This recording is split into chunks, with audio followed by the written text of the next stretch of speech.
I My name is Kaylee. I know that Laurel has kind of stepped up. Her and Bobby have just taken the lead on everything. But I, where I kind of come into play is I enrolled who Laurel signed up with, and then she stepped away. And so I'm technically Laurel's upline now. And so chain of command, that's kind of where I fall into place. And she asks questions and leans in. But other than that, you guys have a really serious rock star leader who just kind of does her own thing. And so that's why you haven't seen my face much, but I wanted to introduce myself and just kind of share my story to paint a picture of what is really possible and kind of where I came from.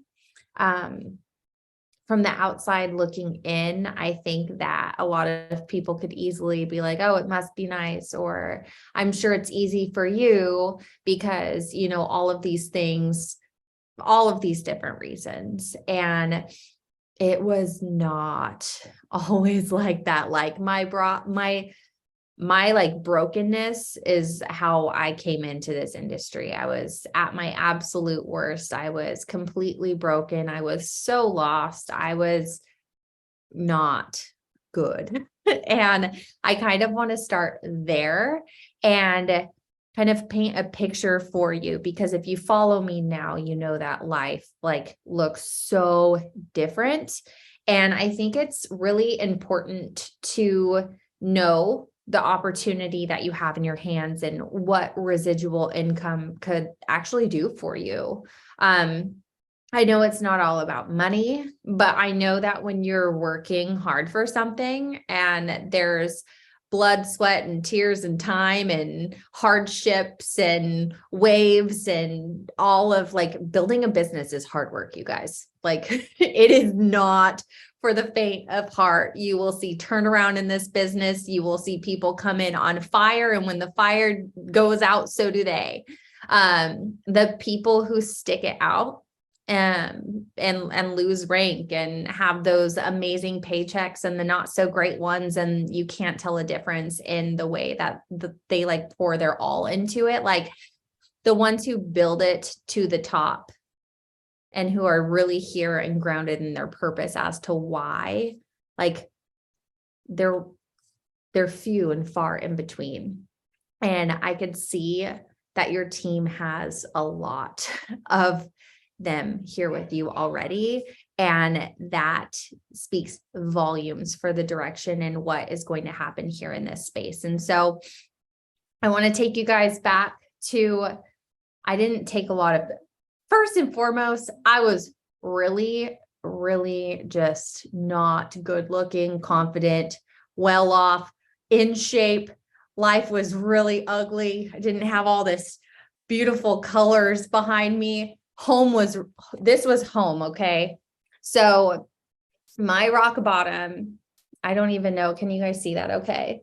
So at this point in my life, the only thing my husband and I owned was about $40,000 in shared credit card debt, because we decided when we got together, he was in the middle of a divorce. We wanted to share something of our own. And the only thing that we really could do at that time was open up a credit card. And so I moved in as he was selling this house, and we opened up some credit cards together and we bought a used truck. And that was kind of our togetherness that like made us feel like bonded in some way while we navigated very split homes and figured out what the next chapter for us looked like together. And we moved here and we moved there, and we ended up continuing to kind of like figure it out. Had no plan, didn't even know what we both wanted individually, let alone together. Like we didn't talk about what we wanted long term. Like there was just like we were in two different worlds, but we were together. And we ended up we got a dog, and I was a terrible tenant. let's just say that rent was always late. Like there was way more reasons that I got evicted than just they found out I had a dog. Like I was a terrible tenant. Okay. So they kicked me out, but they didn't tell me that they were going to not allow for me to renew my lease until about 4 weeks. Okay. And so that is how we ended up buying this really ugly. We bought it from a mess head. It was that we had $500 to spend on a camper. And so we got this 33-foot camper. It had graffiti in it. It was stinky. It was rat infested. There were ants everywhere. And we were watching this show on Netflix of all the tiny homes. It was when the tiny home thing was all the rage. And so what did we do? We painted this pretty picture of just living off the grid, tiny home. We'll pay off our debt. I'll get a better job and it will be temporary.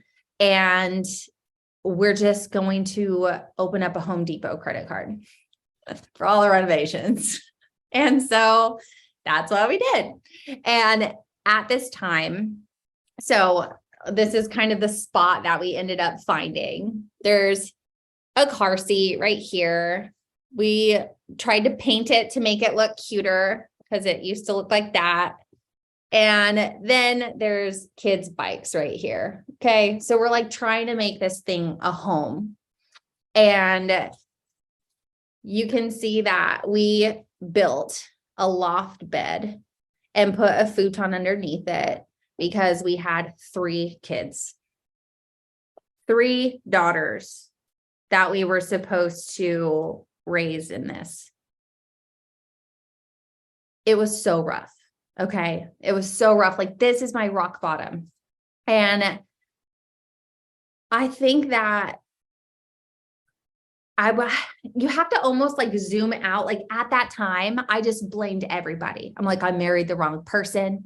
Like, why are we like having such a hard time?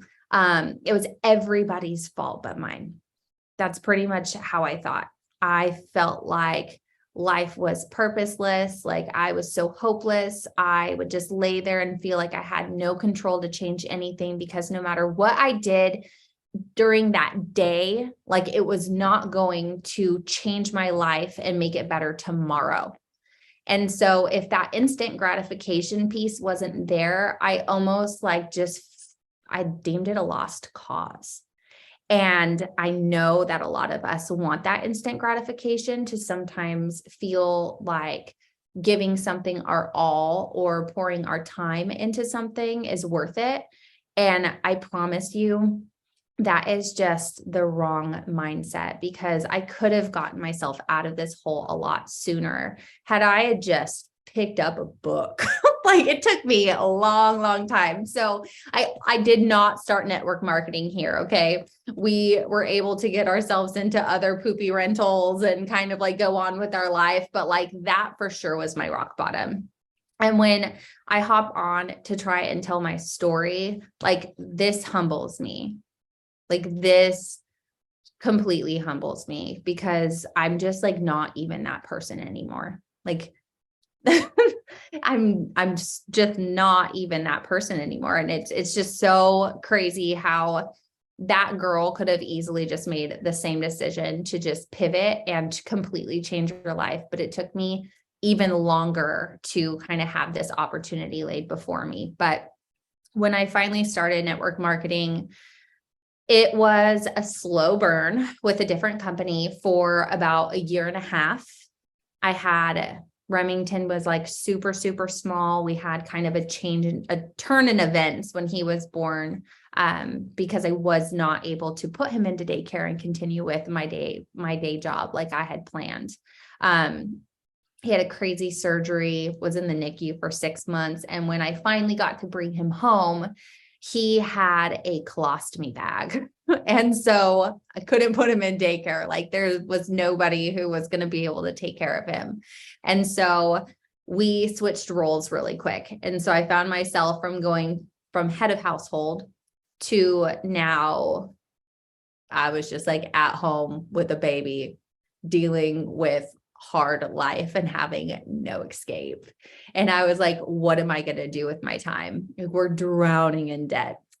Locks on like the city would come turn off our water, and they knew that I was going to go out there and flip the lid and turn it right back on. And so they were putting locks on it now when they would come and shut off my water. And they told me that if I cut the lock one more time, I was going to get it was like a felony charge. It was so bad. I could not keep my water on, you guys. So I started charging my utilities, and I'm like, I have to figure out a way to make money and contribute and do it in a way where me and Charlie were not passing each other. And I stumbled across network marketing. I made nothing, as in, I think my first year of doing, I was with another company for a year and a half, and I think I made $3,500 for the whole year.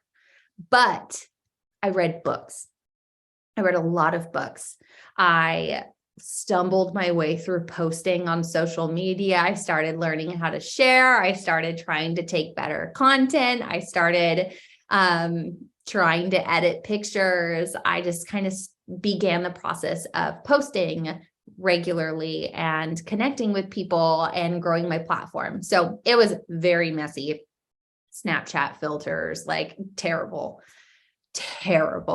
I'll drop some old posts when they pop up on my Facebook memories in your guys' chat just for the hell of it. But it was really, really bad, train wreck bad.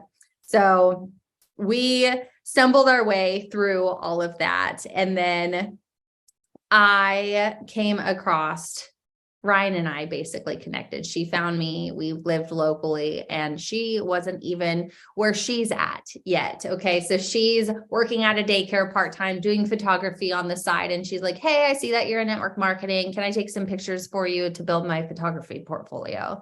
And I'm like, yeah. And she stood me up 3 times. And I was just like, dude, you suck. I'm in my car, full glam right now, and you cancel on me because of chance of rain. I'm never hanging out with you. So pissed.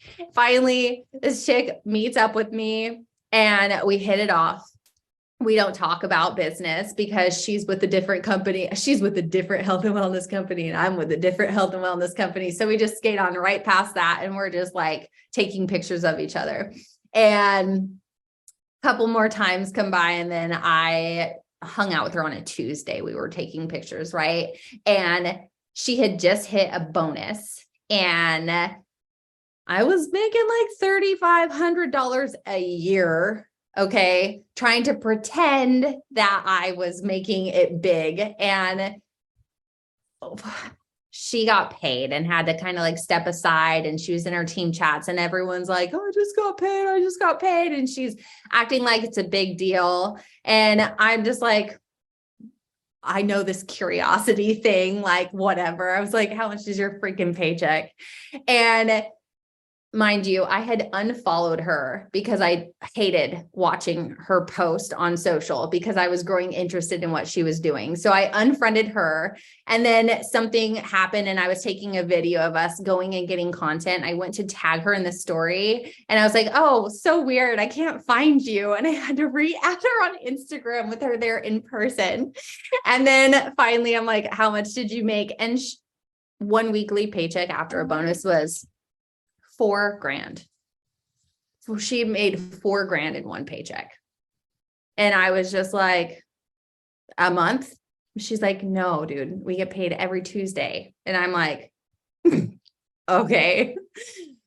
And I started thinking on my own time, but I was like, what? And I was pissed because I saw the way she worked her business, and it wasn't that much more than what I was already trying to do, but she was just getting paid for it. And so that's kind of how this came to be for me. And it took off fast.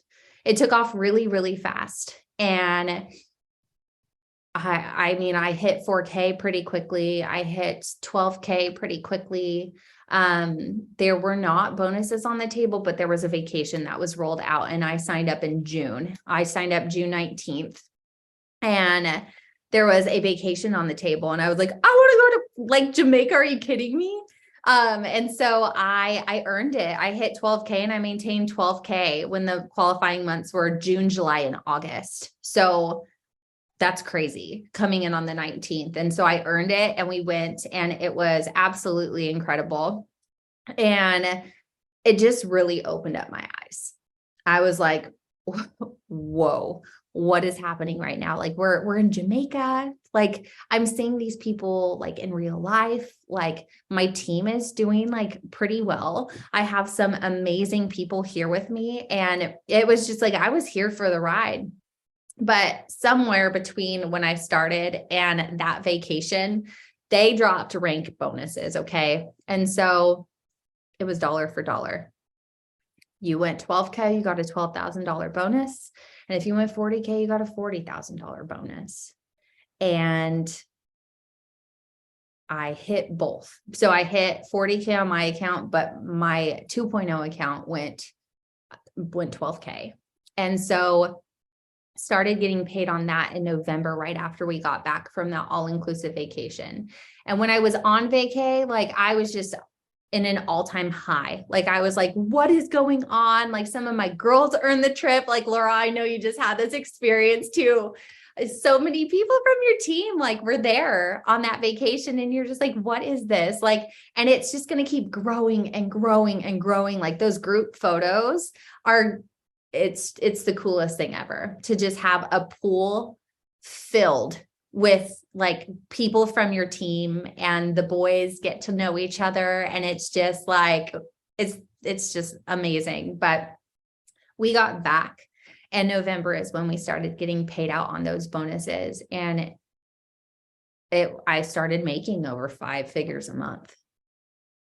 And in November, so 5.5 months later, I was able to bring Charlie home from his federal job. He started working at the post office. Federal job sounds a lot cooler than what he was doing, but he was basically walking 13 miles uphill in Pendleton, Oregon, delivering mail for probably like 10 hours a day. And it was miserable for him. And so I brought him home, and life just took, like, he's been home ever since of November of 2019.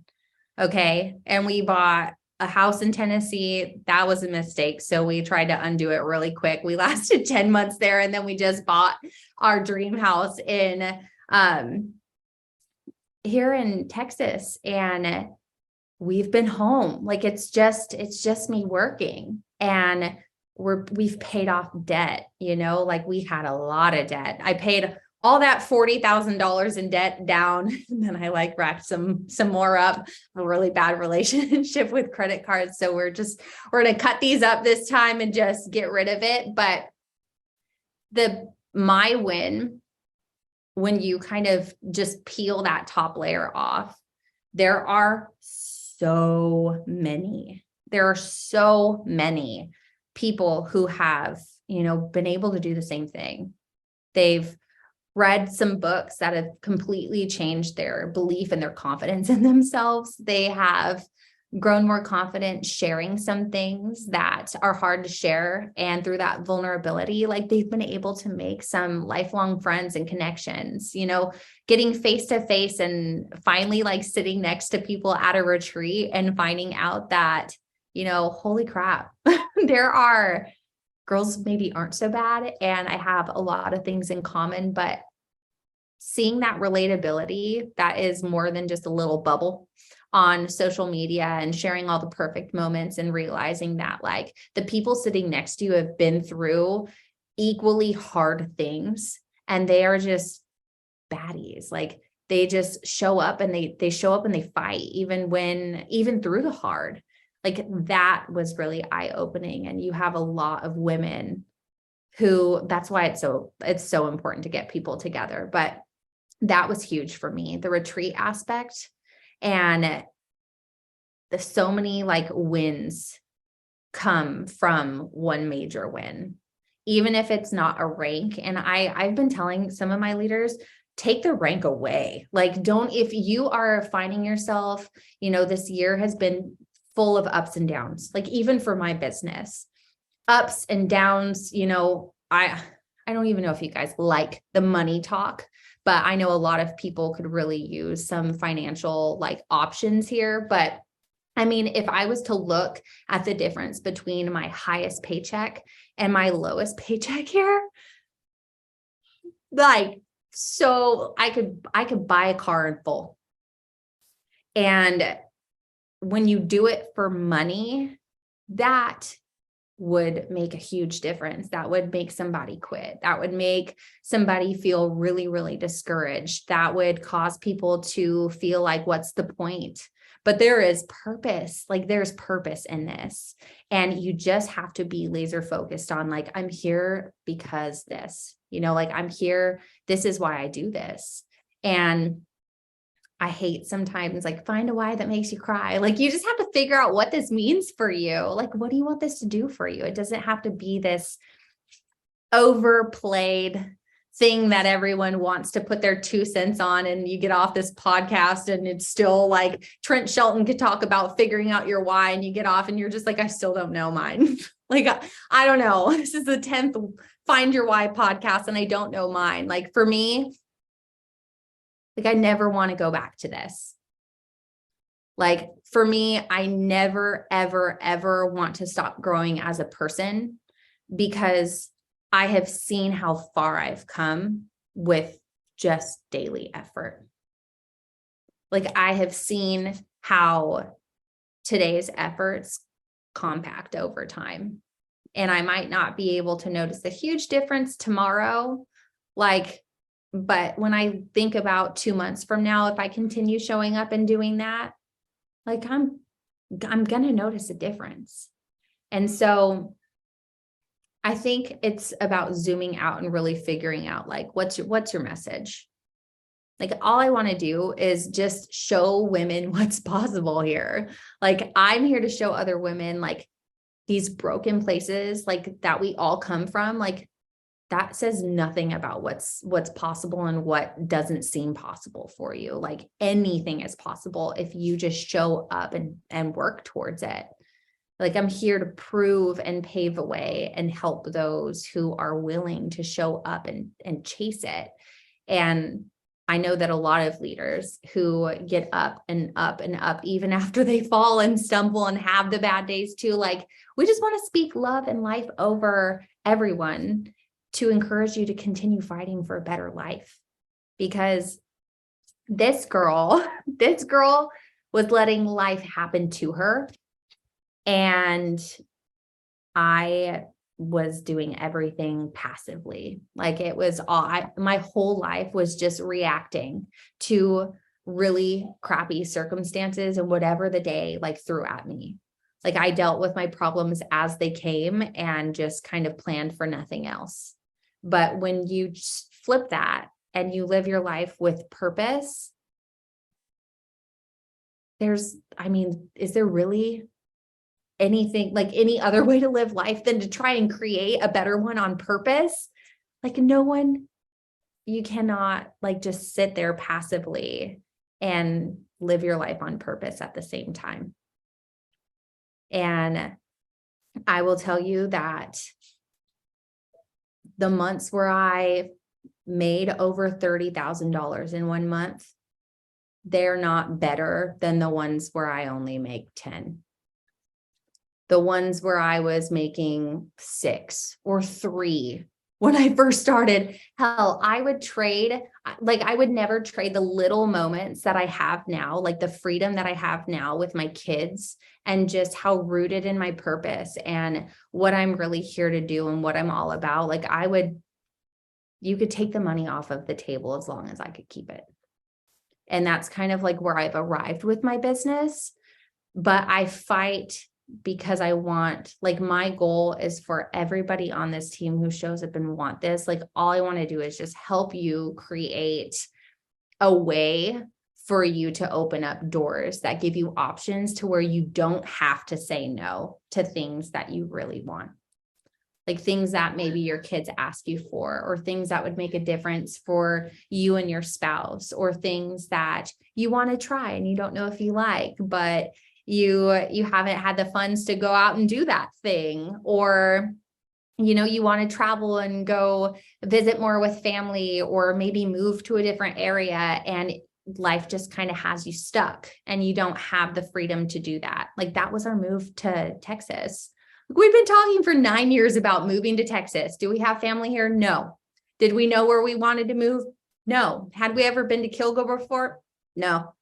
We just wanted sunshine. And Charlie had lived somewhere in Texas for like 6 years when he was stationed here in the military. And it was just kind of like a dream on his heart. And I was like, I love the sound of Texas. Let's do it. And we did it. And it's the coolest thing to be able to own your own business and get to a level where your credit's like improved, your stuff is paid down, and you have the options to get up and go wherever you want. You have an approval for a home loan that just like blows your mind, knowing that like, that's you, like you did that. And it's cool. And it's a hell of an accomplishment when you didn't have that option before. Like we did this because I couldn't afford, a deposit and first month's rent. And this was before the panty. This was before inflation. Like this was when I was working as a correction officer at a prison, making $17 an hour. That's what it got me. Because like, that's what it got me. Are you freaking kidding me? I got maced in my face for that. And it was providing nothing. And I can't wake up on even my worst day. I cannot wake up and not think like that one yes literally gave me all of this. Like everything that I have right now, like I would not have it. Like none of it. I wouldn't have even the stuff that I like get burdened by, like all the unfinished house projects and the column outside of my house that's about to freaking fall down. Like all of these things that I'm just like, dude, these things stress me out. Like I'm so grateful for them and to have those problems because they were so much better than these problems, like life isn't easy no matter what, but like when you have a choice in what is hard, like, and what you're struggling with, like that is freedom. And I really, truly believe that everybody deserves that. And it's no matter where you're at right now, it's just right on the other side of the story that you're creating over why you can't. You just have to let it go and write a different one. And that's what 2023 is for me. And every leader who hops on a one-on-one Zoom with me, we're rewriting the story because 2022 was rough. It was rough. There were some amazing moments, but I know that even I am capable of more. And when you can openly just say that and then go figure out what more looks like, it's a freeing feeling. But I told myself 30 minutes and I'm sticking to it. Do you have any questions, Laurel? That was a no cap call. You were just like spewing it and feeling it. It was so good. No cap. No cap. So much for this. I'm so glad that the team finally got to hear your story. When I heard this story for the first time when we went to San Diego for the first time, like it forever changed my outlook, not only on you, but like not in a judgmental way, but it helped me get to know you better of where you came from. Like if someone can come from living in a 33-foot wide little trailer. We don't even know. For all I know, it was stolen. And we just gave somebody some money for it.